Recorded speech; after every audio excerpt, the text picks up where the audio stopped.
Awesome. All right. Hello, everybody, and welcome to Ion ESI for March 2023. We've been doing this for a while now, and super excited for today, even more so than usual because we've got some special guests. We've lost one of our co-hosts, but we've gained two special guests. But I am joined today by Michael Quartararo, our president at ACEDS, and I'm also joined by Annette Habib and Sarah Roberts, both of True Staffing Partners. Hi, ladies. Hello.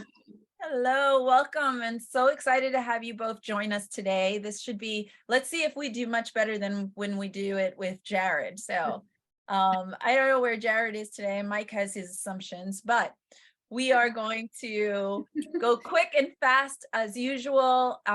Just so everybody remembers, this is very interactive. This is not about Annette, Sarah, Mike, and I just talking amongst ourselves. We want to have your questions. Annette and Sarah are here to answer those. Mike is here to answer questions, and I am as well. So please feel free to throw questions in the chat, and we will try and get to as many as possible. So, Sarah, do you want to kick us off with some of the stats? Yes, absolutely. So as far as like speed of hiring goes and things that we're seeing, it's changed a lot. I mean, I think we've slowed down a bit in the beginning of this quarter as compared to 2021. And I think that's going to start like stabling out a little bit. As far as like the beginning of this year, I think it's the new norm, especially for mid-market. Law firms have really slowed down too, specifically because they're really holding out on wanting people to be in an office. And so that's the biggest thing that we've seen over the last couple of weeks. And so I think this is just going to be the new norm, 2023 versus what we've seen 2021 through the last year. Okay. Annette, any thoughts?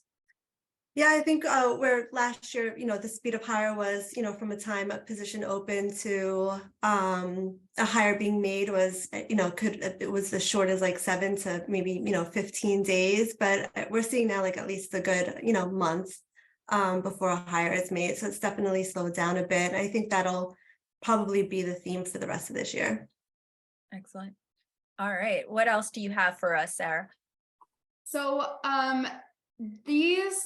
honestly, the salary averages haven't changed quite too much. I know you guys kind of touched on like the entry level stuff, and we have some stuff to talk about from a scholarship program standpoint that's going to be like very relevant to some of the entry level people.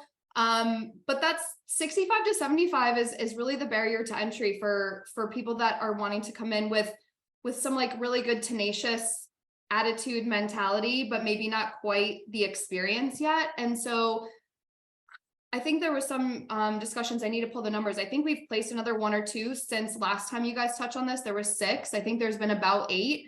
Of those 8, 6 of those people were remote, and 3 companies now rather than the 2 companies from before. So barrier to entry, but a lot more about the person's attitude and experience and just like general excitement about being in the industry. And then really taking initiative and getting some of those certifications is actually putting those individuals above other people, even if they have a little bit more tech experience, because they're wanting to invest in people that have already gone and invested in themselves, And so I don't know if we want to interrupt this to kind of talk about the scholarship program a little bit, but I think that's really where you can really set yourself apart from other people that might have some of the tech experience and maybe some work experience by looking into investing in yourself and gaining some of these like different technology certifications that you might not have otherwise had access to. Excellent. No, I think this is a perfect time for us to talk about that. I am all in on what's your personality? What do you bring to the table? How eager are you to learn? I'm always learning something new. I probably drive Mike crazy because I'm always looking at different things to learn. So for me, I think it's extremely important, right? Coming from being a paralegal or being a project manager in another industry, but who is eager to find out more. So yeah, let's talk a little bit about the True Scholarship Program. Who wants to take the lead on that? Is that Annette? Yes, I can go ahead and talk about it. So True has officially launched our annual scholarship program. We've been doing this for about 12 years. This year we have 10 partners, and the opportunities range from live to online training programs and opportunities for taking certification exams. One of our partners is ACEDS, and they're giving away one US and one Canadian SEDS training package. And then a new one this year, which kind of goes to what Sarah was talking about with folks who are looking to kind of break into the industry. One of our partners is CDS Legal, and they're actually giving away a paid internship. So it's a month-long remote internship. It's up to 40 hours a week. They'll provide, this person with a laptop, materials, and kind of train them up, teach them the relativity tool. And this is really a great opportunity for somebody who wants to break into the industry and really, get their foot in the door with an e-discovery company and get some real hands-on experience. So those are just two of our partners, but there are several others. All the information is on our website. How to apply is on our website, and the deadline to apply is on March 19th. Awesome. I think Deja is going to drop the link for us in the chat. And so once we get that, and Mike, any thoughts? What do you want to say about the True Scholarship Program? Just super excited to always be a part of it. I think that, part of any organization in this industry or individual for that matter, if you've got the opportunity to give something back, I mean, a scholarship is it's a no-brainer to me. And it shows you're a good citizen. And that's, I mean, really what, I don't want to call it charity. It's not charity in the strict sense. We're trying to help lift people up. And so, that's why we participate every year, and we have for many years, and why we'll continue to do it. ACEDS gives away a lot of scholarships, and folks who will qualify can apply on the website.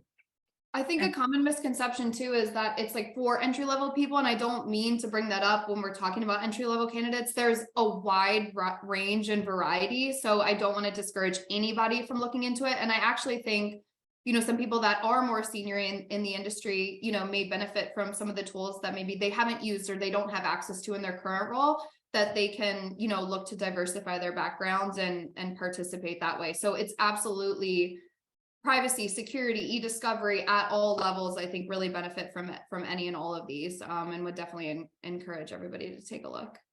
Yes, it's just going to make you more well-rounded, right? Depending on what your roles are. Yeah. So I think that's the important piece. Go ahead, Annette. It looks good on the resume. It shows employers that you're being proactive and like learning things that maybe you haven't really been exposed to before. But also, like, for example, if someone has been in the industry for a long time and maybe doesn't really actually have hands-on relativity experience, and they go ahead and they win this scholarship and they're now, studying and they become an RCA, it just helps them to better, be able to talk about the tool, even though they may not have the hands-on experience during an interview process. And, it just shows the employer that they're really, serious about maybe learning something new and learning a new tool in the industry. So it never hurts. It looks really good on the resume. And I think it's good for anyone here. If you've already got those skills, that's fine, but you should try and push that link out and offer it to your team members, to colleagues. I know I've been sending it out because I'm constantly being asked for how are ways that I can upskill myself? What are the things that I need to do? So I think taking advantage of the True Scholarship is a perfect opportunity for that, right? The same way we do that with ACEDS, but I definitely think it helps to reinforce that. And I think one of the things that here at ACEDS, and Mike has been a huge advocate for this, is lawyers, right? Lawyers who are like, I don't need to know specific things like privacy or e-discovery. I mean, Mike could probably talk about that a little bit, but I think that is probably helpful also as you're starting to go into some of these roles. Yeah. And for me, it really just ties back to this notion that's, and I've been screaming about this more recently than in past years, but for more than 12 how hard years, are you screaming? Yeah. Apparently not loud enough, but for more than 10, I'd say 12 years now, we've had this technology competence requirement for lawyers. I will grant you that it's not well defined and nobody really knows what that means. No one's actually said you have to do this, and this to be technologically competent. But the notion that everything we do is geared towards technology competence is it's really important to the profession, frankly, and to good client service. That's what this is all about.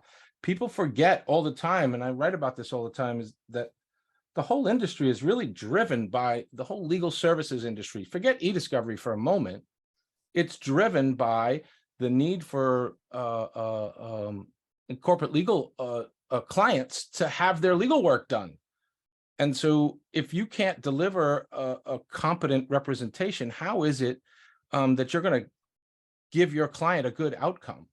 Because I don't know of anything that doesn't, I can't think of a thing that doesn't somehow involve technology today. Not one thing. So knowing privacy, knowing e-discovery, knowing how to use Excel, for crying out loud. These are just things that are not taught in law school. And that's just critical. So whether you have it on your resume or it's something you keep in your knapsack, as a secret weapon, it just, technology competence has got to be the goal moving forward. So we've got some questions in chat. So I'm going to throw one at each, at Annette and one at Sarah. So first one is going to be for Sarah. With a tightening economy and layoffs continuing for the next possible year, if not beyond, is contract work the prevailing thing right now? Yeah, so we could maybe skip a couple of slides, or we'll get into talking about this too. But the contract workforce went up, right, when we saw potential recessions happening. People may disagree. I think maybe like there's talks about the recession coming and the economists saying that there is. We're not in one now, but from a prediction standpoint, we've seen that go up. And I think we'll continue to see that go up this year from a contract standpoint, or be about the same. I think that as organizations are figuring out what to do, and you're not going to get a deal on somebody these days right now, especially in a law firm. Those like salaries that we have been discussed in the past are absolutely still the case. If you're somebody that is down to be in a hybrid capacity, go into the office 2 or 3 days a week in a major city, you have a real opportunity coming out of a vendor, moving into a law firm, and really increasing from a compensation perspective. I think that if organizations are looking for that deal, that's contracts, right? Because you can make about as much in 8 months as you are making in 12 working on contract as the employee. Have a little bit more control over your hours and things like that. A lot of our clients leverage contract from a quality of life standpoint to offset their full-time employees too. So they might not need to hire a full-time employee, and so they can get more of a deal by hiring a contractor and being able to like scale up and down from an hours perspective. I think that's what we'll continue to see into this year, but we're at the new norm as far as contract positions go. And it's probably about 50% of what we're seeing in e-discovery. I think in cyber and privacy, they're replacing full-time people with contractors. We just happen to do like there's a lot more corporate opportunity in cybersecurity and privacy. E-discovery, it makes up only about 5%. So, maybe those people are a little bit more of a risk than a vendor or a law firm, but yeah, that's going to continue to be the new norm. And Sarah, it's a little cheaper to have a contract. You don't have to pay them benefits, all the other sort of intangibles that cost money when you hire a full-time FT. Yeah, right? For the organization, we offer benefits and 401k and things like that for our contractors. But yeah, it's less expensive from the organization's perspective. Right. They're not having to invest in a full-time employee. They can scale up and down, and it win-win for everybody. So it's easy to conclude that in a time of I call it uncertainty, right? Because we're not in a recession. I personally don't think we're headed for a recession, but He's very adamant about that. So I am. I just don't see it. All the other indicators are there, and I think the media overhypes it because they need something to talk about. But we can get back to that. That's another podcast for another day. Yeah. Well, we'll talk about it later, because it's all, we've got some things that the media seems to not want to stop talking about. So, but we can talk about it later. No, that's true. Now you made me lose my thought. So let's move on. Well, Mike, you compared it, I feel like I overheard a conversation of comparing it to like the housing market. You know what I mean? It's just like a weird time. And, when there's kind of a shortage of availability, that's when these interest rates are up and things like that. So I thought that was a really interesting comparison. Yeah, and I remember what I was going to say. So it's just a really a measure of caution, right? Organizations, law firms, they're being cautious. They hire a contractor because they don't want to commit to the full-time person. It's a little bit cheaper, it gets them what they need for now, it fills the gap, so on and so forth. So it's a little bit of risk aversion and just caution, I think, in the market, right? Yeah, I was going to add that I think, obviously we've been hearing in the market that there's a lot of layoffs and, companies might be preparing for this possible recession, but the work is still there. And so they're laying folks off, but the work is still there. But they may not have the headcount to bring on, a full-time hire, or there might be some hiring freezes in place. But a workaround for that is to hire contractors. And I think that's a reason why we're seeing a lot of the uptick, because the work is still there. It needs to be done and folks need help. So a contractor is a way to kind of help bridge that gap. I also think some of the layoffs in tech have been a little bit of an excuse. Yeah. Potentially. And for other reasons, and Air quotes, stock excuse. markets and things like that. Yes. And I think when a lot of these major companies that are all over the news for all different reasons are laying people off, it makes people a little bit nervous and uneasy. And so there's a bit of a trickle, I guess, of uncertainty. Excellent. So I want to go to our second question. This one I'm going to throw over to you, Annette. How would you recommend a person goes about transitioning? And I'm going to do two parts. This is not part of the question, but I'm going to add two parts here. How would you recommend a person goes about transitioning from a legal professional to an e-discovery analyst or above, right? Or another position. And then the other question on top of that would be, for someone who's gotten laid off, how do they transition into that contractor work? Because some people may be like, I just need a full-time job, right? And I want a full-time job, I want benefits. So let's talk about both of those. Let's take the first one, right? Transitioning from a legal professional to an e-discovery analyst, which is still a legal professional. I just want to say e-discovery analyst is a legal professional. So let's talk about that transition. So I think that, one of the first things to do is probably to, go ahead and actually look up some of the certifications that would help them to get into the door, whether it be relativity or ACEDS, and kind of just start to learn a little bit more on their own about the industry. And of course, all of that will look really good on the resume. So showing employers that, again, you're being proactive, you're serious about breaking into the industry, you're looking into the technology that's being used and trying to study up on it. But then also, becoming a member of different, like starting to network, joining groups on LinkedIn, becoming part of the, Women in E-Discovery chapter and groups like that, and just really starting to network and meet people in the industry. Think about maybe joining some of the conferences. Legal Week is coming up in New York, and perhaps, making an appearance there, shaking some hands, getting to know people. And then not being afraid to apply to, of course, if you're not as maybe familiar with what types of, who the companies are that you should be applying to for e-discovery, you could always reach out to an agency such as True to, kind of help make those introductions and, not be afraid to kind of apply to some of those positions. And, I think the right company will see how eager somebody is to kind of break into the industry and give them an opportunity.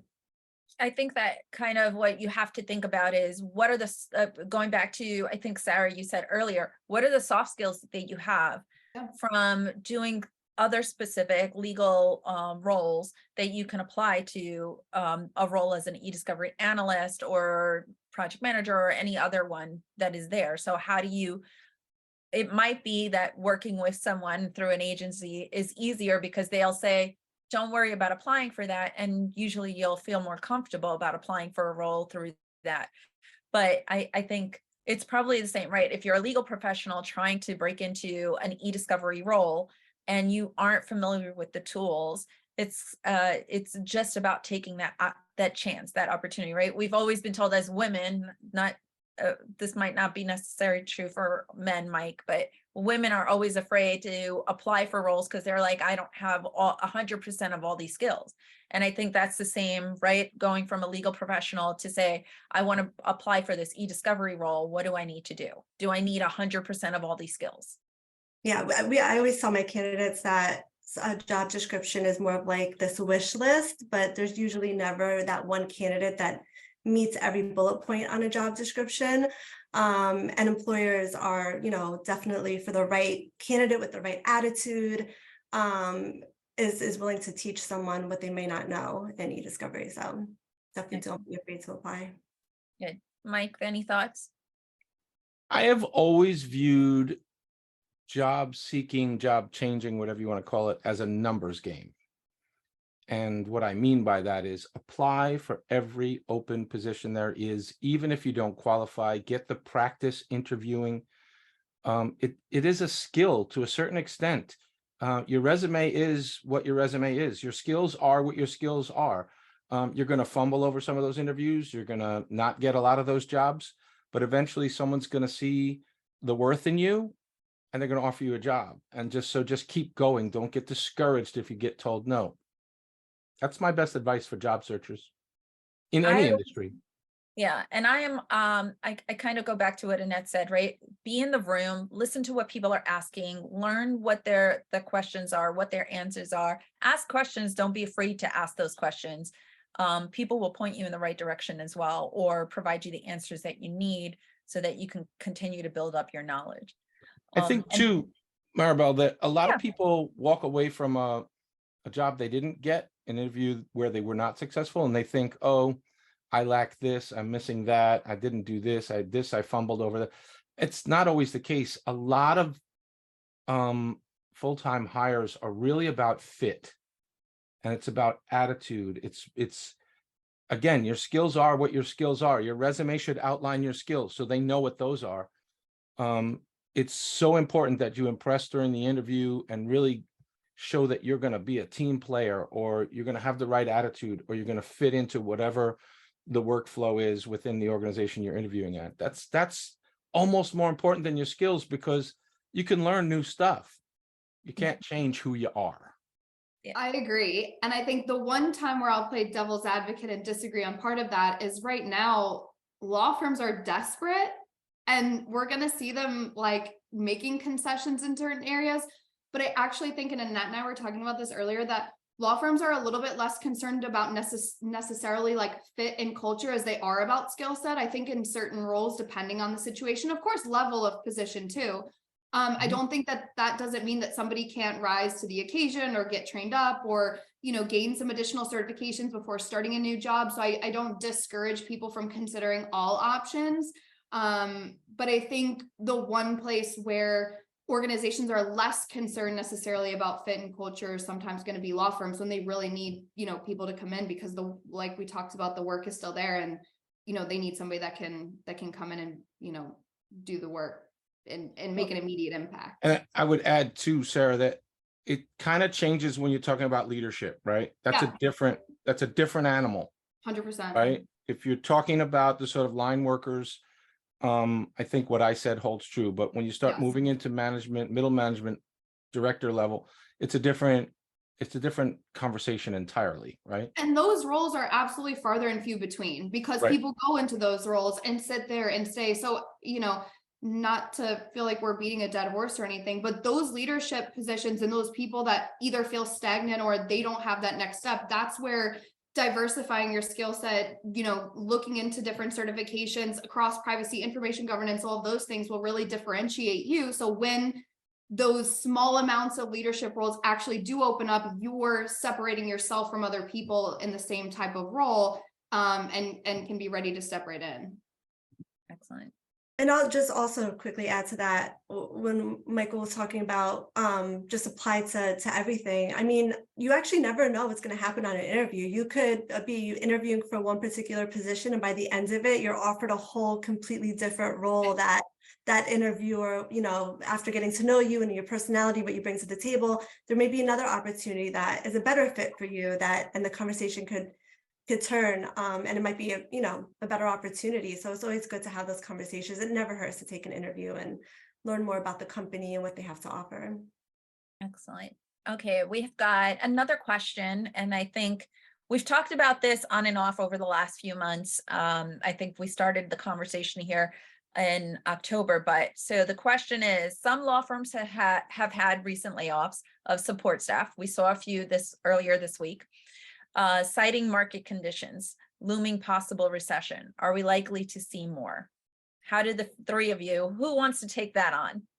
I think that this is more like company specific than what we're seeing a trend in, because we really haven't seen much of a trend, especially in law firms. And you know, maybe I'll change my mind in a month from now and say this was the beginning of the trend, but I really think it's more company specific than it is we're going to see this big trend happening. Right. In my opinion. Mike? So I'm going to push back a little bit, Sarah Roberts. Please. I just, having spent most of my career at big law, I kind of know how this goes. Yeah. And I don't think it's changed that much since I've left the law firm life. There's a couple of variables here. Sure, there's market conditions that affect law firm CFOs looking at the bottom line and saying, okay, our budget for the year is X and we're not getting there. So what's the quickest thing to cut is, salaries, right? It's the most expensive part of the operation. I think on some level, there's a little bit of excuse going on here. And I say excuse, air quotes, excuse, right? You've got some talent, you're not entirely happy with them, they're not entirely productive, good time to make a change because others are doing it, right? And if I've learned anything about the law firm market in any capacity, they do what others in the space are doing. So it's a little bit of a mixed bag. Some firms might be struggling. I'm not aware of a firm that's truly struggling, right, on their bottom line. So, why are the market for everybody was up last year. There's probably a firm here or there that's not the case, but I don't see that as, well, you get my point. Yeah, and it could be strategy to utilize like outside resources. And if that's the case, then they're going to end up hiring back and utilizing the same people that were just let go because they're going to go to a. And that's where I was going, Sarah, because there's, yeah. In the same breath that I'm hearing about layoffs, Yep. I'm hearing about hiring. Yeah. So it's weird. I saw an article the other day and I was like, what the heck is going on here? And so I don't see, to your point, any widespread trends. Yeah. But the other side of that is a lot of the things that happen at law firms do not get attention. So we call them, the quiet layoffs, the silent layoffs, whatever. So there's other layoffs going on that we're not hearing about. I mean, I've read probably about 5 or 6 firms in the last 2 months. That's not a lot of firms. If you think about the number of law firms in the United States, 5 or 6 is tiny. Yeah. But again, it's just the cyclical nature of the individualized businesses, to your point, and how they're looking at their bottom line. Yeah, so someone did put in Goodwin Procter laid off a lot of people and then hired a whole new group.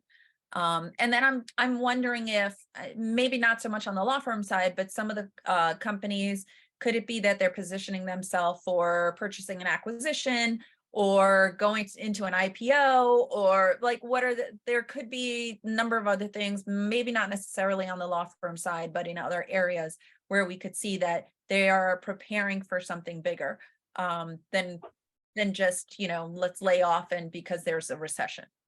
That's always a possibility, I'm going to assume. Yep. Right. Okay, we have 1 minute left. We've got legal week coming up in less than 21 days. Are you both going to be there? We will both be attending. We'll be there the entire conference. Okay, excellent. Does True have, I know you've had a booth at Relativity Fest. Will you have a booth this year, or can people just seek the team out throughout the conference? Yeah, we don't have a booth this year, but we'd love to meet anyone and everyone at the conference. Definitely just reach out to us. We'll set up a time to meet with you. Definitely just come looking for us, but yeah, we'll be there. Excellent. Yeah. And so Mike and I will be there. Our ACEDS team will be there. We do have a booth. I don't have the booth number offhand, but if Deja knows it, she'll drop it in. And we will be having our community cocktail event during Legal Week. It will be Tuesday evening. So look for your email for more information on that. And we're at time. Any last words from anyone? Man, time flies when you're having fun. This is great. Yes. Well, and hopefully we can have both of you back soon. We'll see if Jared gets sick again or just wants to go off on vacation and doesn't want to do this with us. But I think always having a nice new faces from True Staffing is always good, so people know who else is over there working diligently with us in our partnership. And Mike, anything else you want to share? I'm upset I didn't get to complain about generative AI. Generative AI. I'll give you 1 minute if you want to just No, talk about It's not your sufficient. why don't we leave that conversation for next time? It ties into the job market, believe it or not, but we'll talk about it next time. Okay. We had such a great conversation with Annette and Sarah about other things. So Thank you. that for was having more us. important. Yeah. Thank you, ladies. Yeah, Thank you so much for having us. Bye, everyone. Bye.